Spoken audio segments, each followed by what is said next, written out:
Hello everyone, welcome to Down Home Crypto. I'm Serenity, and this is episode 2 of our Zero to Hero series, where we're going to discuss Layer 1 blockchain. We're going to talk about what makes them different, why they're necessary, as well as what coins and tokens exist within those blockchains. Now, if you're finding this information helpful, do me a huge favor, please. Take a moment, like this video, subscribe to the channel, and click that bell notification to be alerted every time I upload a new video. Most importantly, please, as always, if you're finding this information educational and helpful, go out there and share this with a family member, a coworker, a friend. Let them know there is a better way, and they don't need to be tech savvy or college educated or rich. They simply have to have a desire to change their life and the courage to follow that dream. And they too can join us on this great crypto adventure. So without further ado, let's go learn about Layer 1 blockchains. Now, when we start talking about Layer 1 blockchains, first thing you have to understand is, what is it? Well, putting it very, very simply, it's the absolute foundation of everything. What do I mean by that? Well, let's say you want to build a house or a department store or a skyscraper. First thing you have to have is the land, right? Yeah, if you don't have the land or the actual dirt it sits on, you can't build anything. I mean, you'd be floating in space.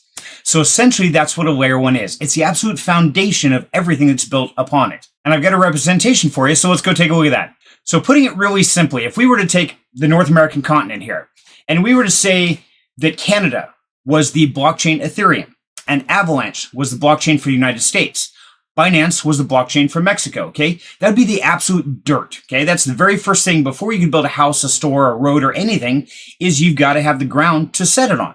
Now, right off the bat, we know one thing about the financial system of these countries is they all vary, right? Yeah, they use a different form of currency. And that's one reason why I chose this, because also on a Layer 1 blockchain, they also have different forms of currency.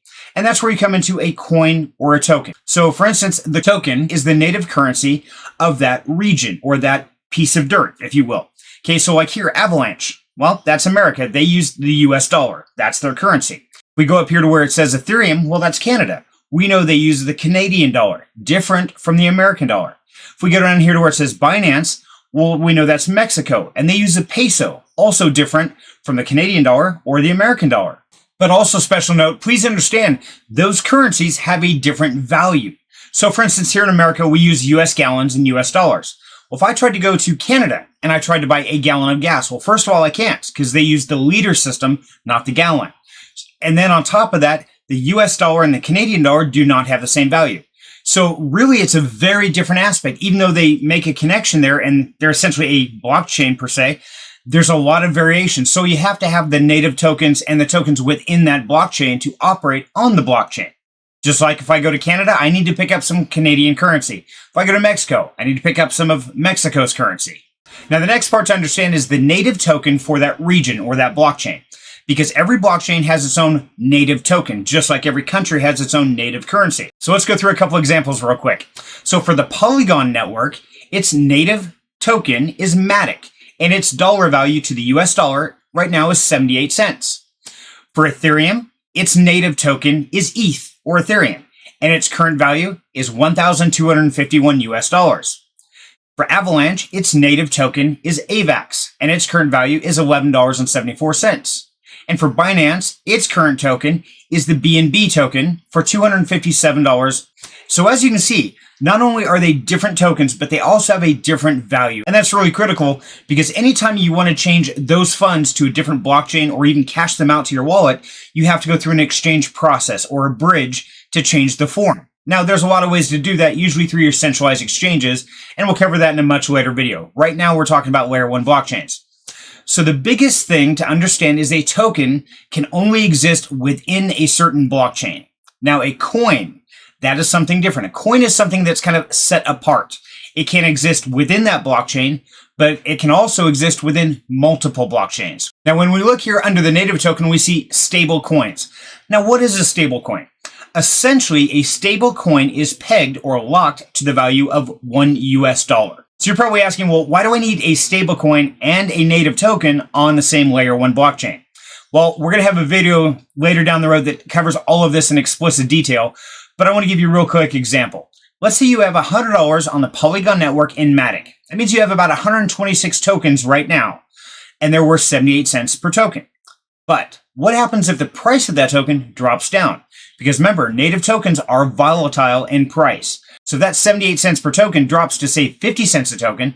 That just means you lost a third of the value. So you would actually have $66 worth of Matic. Even though you have the same amount of tokens, you do not have the same value in those tokens. So if you're worried about the price going down because of recession or something like that, you can simply exchange your Matic for a stable coin without having to take it off the blockchain or cash it out or do anything else. You can simply change its form to a stable coin, locking in that $100 value. So regardless of what Matic does, if it goes up or goes down, you will still maintain your $100 value on the Polygon blockchain. Now, one other critical difference is the language, okay? So in these different regions, of course, the currency is different, but also the language they speak is different as well. Same thing on the blockchains. The computer language in which they're written and how they operates very differently from one blockchain to another. So there's benefits of being faster, more transactions per second, smaller clusters, things like that. But we don't have to know those languages. We just have to understand that there is a difference. So some blockchains will react faster. Some will allow for larger NFTs. Some will have larger gas fees. So there are variations there, and we'll get into those as we break down each of these blockchains moving forward. So let's do a quick recap of a layer 1 blockchain. Essentially, it's the dirt or the foundation in which everything else on that blockchain is going to be built. Are your ecosystems, your protocols, your NFTs, all of those are built on top of that layer 1 blockchain. And it's going to have a native language that only it speaks and a native token only utilized on that specific blockchain. So I hope this really helped. And if you have any questions, please leave those down below. I would love to hear from you what you'd like to learn and what you think about this series so far. Thank you very much for your time. And until next time, have a great night.